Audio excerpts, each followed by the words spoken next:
अखिल भारतवर्षीय यादव महासभा संगठन की स्थापना के 100 वर्ष पूरे हो चुके हैं। इसे महासभा के लोग शताब्दी वर्ष समारोह के रूप में मनाएंगे। इस मौके पर न केवल महासभा का राष्ट्रीय अधिवेशन होगा, बल्कि समाज का युवक युवती परिचय सम्मेलन के साथ साथ 101 दूल्हों की बारात भी निकाली जाएगी। यह जानकारी महासभा के पदाधिकारियों ने पत्रकार वार्ता में दी। उन्होंने बताया कि शताब्दी वर्ष समारोह को भव्य रूप देने के लिए तैयारियां की जा रही हैं। अखिल भारतवर्षीय यादव महासभा के द्वारा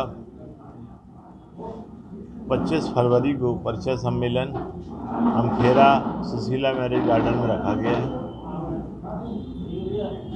वहाँ पर लड़के और लड़कियाँ जिनका वर योग्य हैं वो आएंगे, उनके माता पिता आएंगे, परिचय होगा, रजिस्ट्रेशन होंगे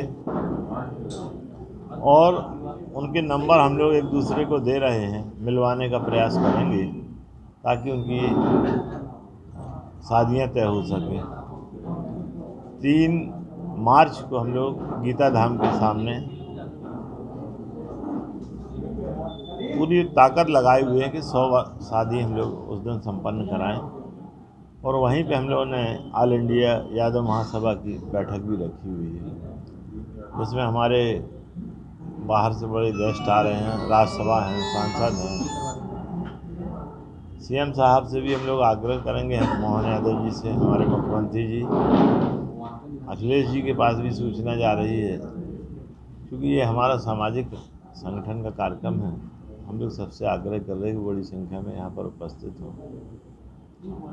इसीलिए हम चाहते हैं कि हमारे स्वजाति बंधु बड़ी संख्या में उपस्थित हों और इस कार्यक्रम को भव्यता प्रदान करें और सफल बनाएं। अखिल भारत वर्षीय यादव महासभा का शताब्दी वर्ष है और शताब्दी वर्ष के उपलक्ष्य में हम लोगों ने अपने समाज के सामूहिक विवाह सम्मेलन का कार्यक्रम रखा है। इस कार्यक्रम में हम लोगों ने पूरी कोशिश कर रहे हैं कि 101 जोड़ों का हमारा लक्ष्य है और हम उस लक्ष्य के पार पहुंच जाएं। और करीब 50 जोड़े हमारे अभी तैयार हो चुके हैं। कल हम लोगों का परिचय सम्मेलन है, तो निश्चित है उसमें हमारे और जोड़े तैयार हो जाएंगे। कार्यक्रम में हम लोगों का पहला चरण तो यही रहेगा कि पहले उसमें हम लोग विवाह कराएंगे और विवाह हमारा सारा गायत्री परिवार के पुरोहितों के द्वारा किए जाते हैं। तो विवाह होगा और उसका हमारा जो दूसरा चरण होगा उसमें हमारे जो अतिथि बाहर से आ रहे हैं, हमारे प्रदेश से और राष्ट्रीय हमारा जो नेतृत्व आ रहा है, उनका उद्बोधन का कार्यक्रम रहेगा। भोजन की व्यवस्था रहेगी। कार्यक्रम हम लोग पूरा रीति रिवाज से, वैवाहिक कार्यक्रम जो है पूरे रीति रिवाज से करते हैं और उसमें गायत्री परिवार के लोग होते हैं, बारात की व्यवस्था होती है, घोड़े, बैंड, आतिशबाजी, सारी जो कार्यक्रम जिस तरीके से हम अपना एक बच्चे का विवाह करते हैं उसी तरह से ये पूरा सामूहिक विवाह होते हैं। और इस कार्यक्रम के करने से हमारे समाज में बड़ी जागृति आ रही है। हमारे समाज फिजूल खर्ची से बच रहा है, तो हमारे समाज के लिए ये भी एक बहुत बड़ा फ़ायदा है और हम लोग ये जो कार्यक्रम है बड़े उत्साह से कर रहे हैं। इसमें हमारी जो महिला महासभा है उसका भी बहुत बड़ा योगदान है। हमारी महिला महासभा की सारी बहनें ग्रामीण क्षेत्र में, शहरी क्षेत्र में जगह जगह मीटिंग्स कर रही हैं और वहाँ पर मीटिंग करके हम लोग जोड़े तैयार करने के भी प्रयास कर रहे हैं और कार्यक्रम को किस तरह सफल बनाया जाए उसके लिए भी काम कर रहे हैं। अखिल भारतवर्षीय यादव महासभा जिसका निर्माण हुए आज 100 साल पूरे हो गए और माननीय प्रदेश अध्यक्ष और साथ में उनकी पूरी प्रदेश की टीम मिलके इसको शताब्दी वर्ष समारोह के रूप में मनाने जा रहे हैं।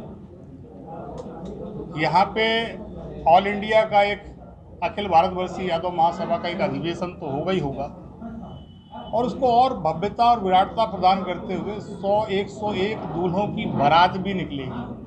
तो मुझे लगता है कि ये बड़ा अपने आप में विहंगम और विराट दृश्य होगा। गीता धाम में उससे संबंधित विवाह योग्य युवक युवती परिचय सम्मेलन जो है वो 25 तारीख को सुशीला मैरिज गार्डन में रखा है और 3 तारीख को आप सभी लोगों को बताते हुए भी हमें हर्ष हो रहा है और आपके माध्यम से पंक्ति के जो अंतिम व्यक्ति है वहाँ तक हमारा संदेश जाए और वो सारे लोग इस समारोह में शामिल हों। मुझे ऐसा लगता है कि पूरे देश से संगठन के मूल पदाधिकारी जो हमारे हैं, जो जनप्रतिनिधि हैं, हो सकता है वो देश के बड़े बड़े सदन के लोग भी हैं, वो सारे लोग भी रहेंगे। और माननीय मुख्यमंत्री महोदय भी 3 तारीख को यहाँ पर रहेंगे। हम आपके माध्यम से समस्त लोगों को, सामाजिक लोगों को ये जानकारी देना चाह रहे हैं, निमंत्रण और आमंत्रण देना चाह रहे हैं कि इस कार्यक्रम में शामिल भी हों। और जो अखिल भारतवर्षीय यादव महासभा के 100 वर्ष पूर्ण हो रहे हैं, उसको हम शताब्दी वर्ष समारोह के रूप में भव्यता और विराटता के साथ संपन्न करें।